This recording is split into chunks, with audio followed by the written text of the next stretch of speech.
আসসালামু আলাইকুম। অ্যাডোবি ইলাস্ট্রেটরের মাধ্যমে আমরা আজকে এই সামার টি শার্ট ডিজাইনটা তৈরি করা শিখব।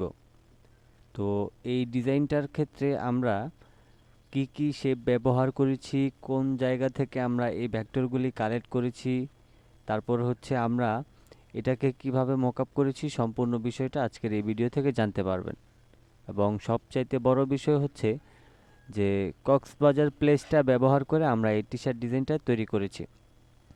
যারা টি শার্ট ডিজাইন নিজেরা তৈরি করে বিজনেস করতে চান অথবা টি শার্ট ডিজাইন তৈরি করে ফ্রিল্যান্সিংয়ের মাধ্যমে ইনকাম করতে চান, তারা অবশ্যই ভিডিওটি কন্টিনিউ করুন। এখান থেকে অনেক কিছু শিখতে পারবেন। তো চলুন আমরা মূল কাজটি শুরু করি। তো এখানে হচ্ছে আমরা একটা সার্ফিং বোর্ড উইথ একটা মানুষ সহ আমরা এই ভেক্টরটা ব্যবহার করব। তারপর এখানে কিছু ট্রি ব্যবহার করব, অ্যান্ড দেন এখানে কিছু গ্রাস ভেক্টর ব্যবহার করব, অ্যান্ড দেন এখানে আমাদের যে গ্রাঞ্জি রয়েছে সেই গ্রাঞ্জি ব্যবহার করব। তো এই প্রত্যেকটা বিষয় আপনাদেরকে এ টু জেড শিখাই দিচ্ছি আজকের এই ভিডিও থেকে। তো চলুন হচ্ছে আমরা আজকের এই ভিডিওটি শুরু করি। তো প্রথমে হচ্ছে আমাদেরকে এই যে ব্ল্যাক কালারের একটা আর্টবোর্ড আছে, এই একটা আর্টবোর্ড নিতে হবে। তো এটার জন্য আমি রেক্ট্যাঙ্গেল টুলটাকে সিলেক্ট করে মাউসের লেফট বাটনটা ফাঁকা জায়গায় ক্লিক করব। তারপর এখান থেকে উইথে নিব হচ্ছে 12 ইঞ্চি এবং হাইটে নিব হচ্ছে 16 ইঞ্চি। এটা আপনার টি শার্ট স্মল সাইজের হবে না মিডিয়াম সাইজের হবে নাকি বড় সাইজের হবে, সেটার উপর ডিপেন্ড করে এই ধরনের ট্যাম্পলেটগুলি নিয়ে থাকি। তো বিশেষ করে আমরা মিডিয়াম সাইজের টি শার্ট বা স্মল সাইজের টি শার্টের ক্ষেত্রে এই ধরনের একটা সাইজ নিয়ে থাকি। এবার এটাকে হচ্ছে কিবোর্ড থেকে Ctrl+2 দিয়ে আমি লক করে নিব। লক করার পর প্রথমে আমাদের এখানে 4টা শেপ রয়েছে, 4টা কালারের, এই 4টা কালারের 4টা শেপ তৈরি করতে হবে। এই জন্য আমি একটু জুম করে নিলাম। জুম করার পর আমি এখান থেকে রাইট বাটন ক্লিক করে রেক্ট্যাঙ্গেল টুলে গেলাম। তারপর মাউসের লেফট বাটনটা এইভাবে করে ক্লিক করে আমি একটা শেপ নিয়ে নিলাম। এবার এখান থেকে আমি এটাকে রেড কালার নিয়ে নিব। তারপর একটু জুম করে আমি অল্টার এবং শিফটটাকে ধরে মাঝখানে কিছুটা গ্যাপ রেখে টোটাল 4টা শেপ নিব। এবার 2 নাম্বারটা সিলেক্ট থাকা অবস্থায় কিবোর্ড থেকে Ctrl+D চেপে 4টা শেপ নিয়ে নিলাম। এখন হচ্ছে আমাদের এই শেপটাকে একটু উপরের দিকে তুলতে হবে এবং আমরা এখানেই এটাকে রাখব। এখন 2 নাম্বারটাতে আমরা হচ্ছে গোল্ডেন কালার ব্যবহার করব, তারপর 3 নাম্বারটাতে এই কালারটা ব্যবহার করব, 4 নাম্বারটাতে হচ্ছে আমরা এই গ্রিন কালারটা ব্যবহার করব। তো এই 4টা শেপ হয়ে গেলে 4টা শেপকে ধরে আপনি রাইট বাটন ক্লিক করে গ্রুপ করে নেবেন। তো এবার হচ্ছে আমরা গ্রাঞ্জি ব্যবহার করব। তো গ্রাঞ্জি ব্যবহার করার জন্য আমার এখানে যে ডট ডট যে ব্ল্যাক কালারের যে অংশগুলি দেখতেছেন এইগুলিকে বলা হয় গ্রাঞ্জি। তা আপনি গুগলে এসে আপনি যদি গ্রাঞ্জি লিখেন তাইলে এই ধরনের শেপগুলি পেয়ে যাবেন। দেন হচ্ছে আপনি এগুলিকে ব্যবহার করতে পারবেন। ওকে, তো এগুলিকে কিভাবে ভেক্টর করতে হয় সেটাও আমি দেখিয়ে দিব। তো আমরা আগে গ্রাঞ্জিটাকে এখানে বসাই নিই। আমরা এই শেপটাকে এটার কাছাকাছি নিয়ে আসব এবং রাইট বাটন ক্লিক করে অ্যারেঞ্জ থেকে ব্রিং টু ফ্রন্ট করব। তাহলে আমাদের শেপটা উপরের দিকে আসবে। তো আমি এটাকে আরেকটু উপরের দিকে তুলে নিলাম। নেওয়ার পর আমি এখান থেকে এটাকে এইভাবে করে মিলাই দিব। তারপর এই অংশটা মিলাই দিব, অ্যান্ড দেন এই অংশটা চাপায় নিলাম এবং উপরের অংশটা মিলাই দিব। আমি একটু জুম করে নিই, এটা মিলানোর ক্ষেত্রে একটু ঝামেলা করতে পারে, আমি এটাকে অবশ্যই একটু মিলাই নেব। তো আমি এটাকে সিলেক্ট করে এখান থেকে ধরে উপরের অংশে তুলে দিলাম। ওকে, এখন আমি সম্পূর্ণটা ধরে রাইট বাটন ক্লিক করে আবারও গ্রুপ করে নিব।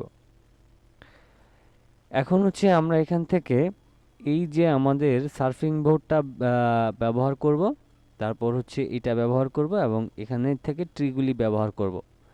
তো আমি এখান থেকে এই যে আমার এখানে একটা গ্রাস ভেক্টর দেখতেছেন, এটাকে আমি দেখিয়ে দিচ্ছি।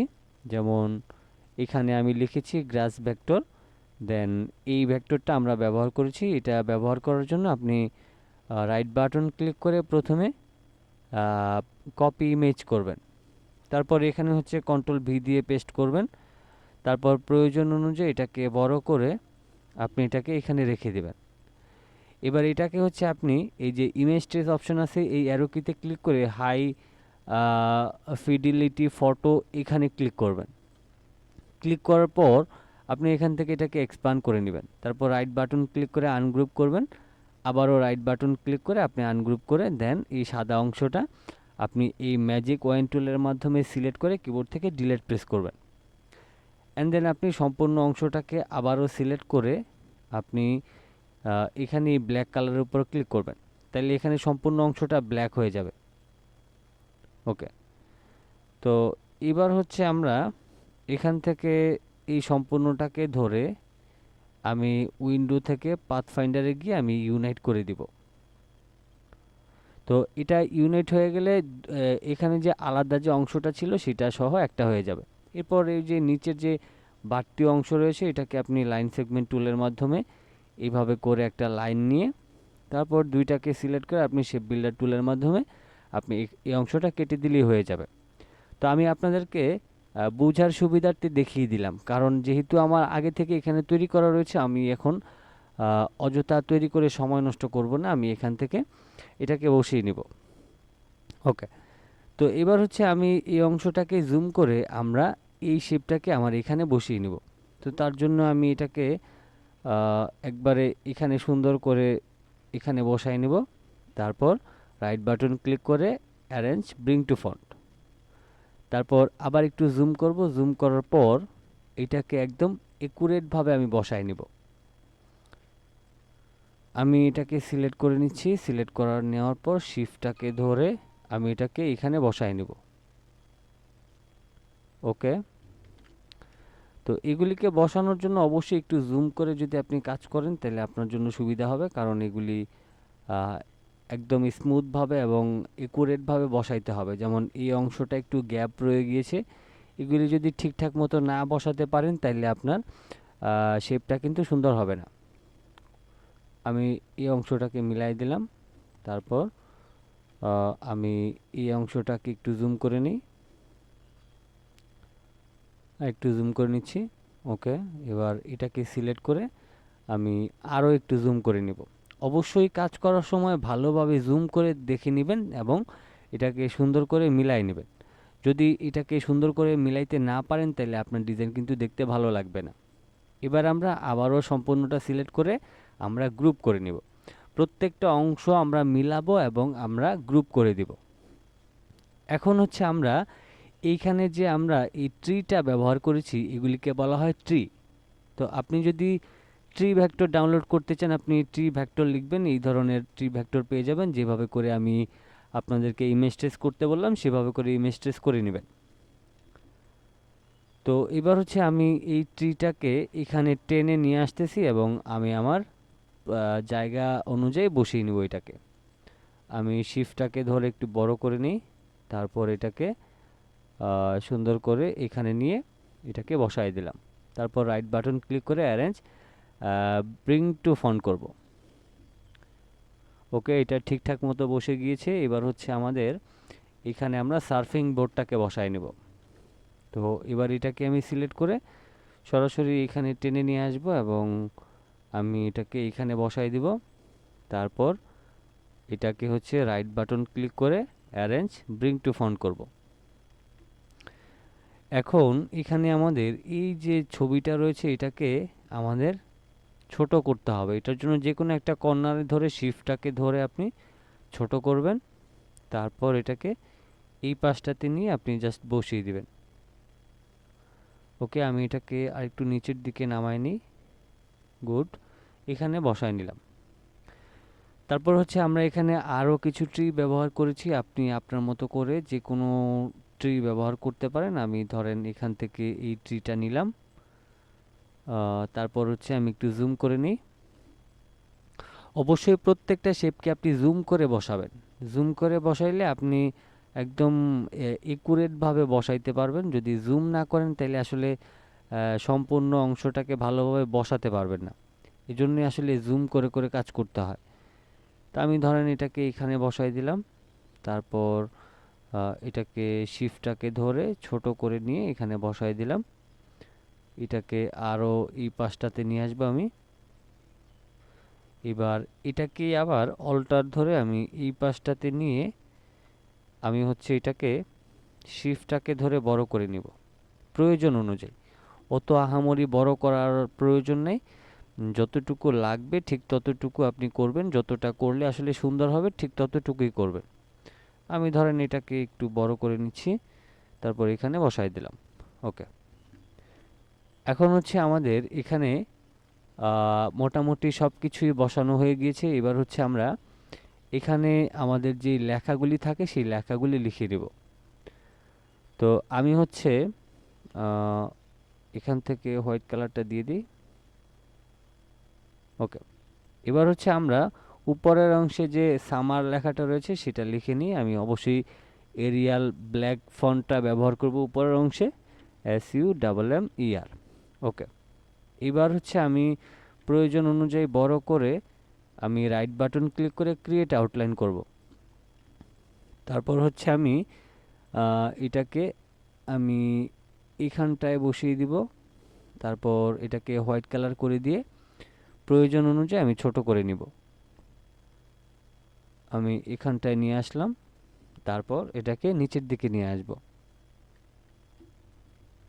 ওকে, এবার এই লেখাটাকে সিলেক্ট করার পর কিবোর্ড থেকে প্রথমে Ctrl+C প্রেস করবেন, তারপর Ctrl+B প্রেস করবেন, Ctrl+B বাংলাদেশের বি। ওকে, এবার আমরা এখান থেকে ব্ল্যাক কালারটা সিলেক্ট করে ডাউন অ্যারো কি চেপে আমরা নিচের অংশে ব্ল্যাক কালারেরই একটা সামার লেখাকে এখানে দিয়ে দিব, যাতে বোঝা যায় যে আসলে এটার শ্যাডো এখানে অ্যাপ্লাই হয়েছে। এরকম একটা জিনিস আমরা এখানে বুঝাবো। এবার হচ্ছে আমরা এখান থেকে কি করব, আমরা আবারও টাইপ টুলে যাব, যাওয়ার পর আমি লিখে নিব COX, তারপর হচ্ছে অ্যাপোস্ট্রোফি S, তারপর হচ্ছে SBAZAR। আমরা এখানে কক্সেস বাজারটা ব্যবহার করেছি, আপনি চাইলে পৃথিবীর যে কোনো প্রান্ত ব্যবহার করে আপনি এটা করতে পারেন। আমি এবার এখান থেকে ব্ল্যাকের জায়গায় বোল্ড করে দিব, তাহলে কিছুটা চিকন হবে এবং দেখতেও ভালো লাগবে। আমি এটাকে আরেকটু নিচের দিকে নামাই নিয়ে আমি এবার অল্টার ধরে লেফট বাটনটা ক্লিক করব, লেফট অ্যারো কি। তো আমি লেফট অ্যারো কি চাপলাম। এবার এখান থেকে রাইট বাটন ক্লিক করে ক্রিয়েট আউটলাইন। ওকে, এখন আমি এখান থেকে একটা গাইড নিয়ে আমি আসলে দেখে নিব যে সব কিছু আমাদের ঠিকঠাক আছে কিনা।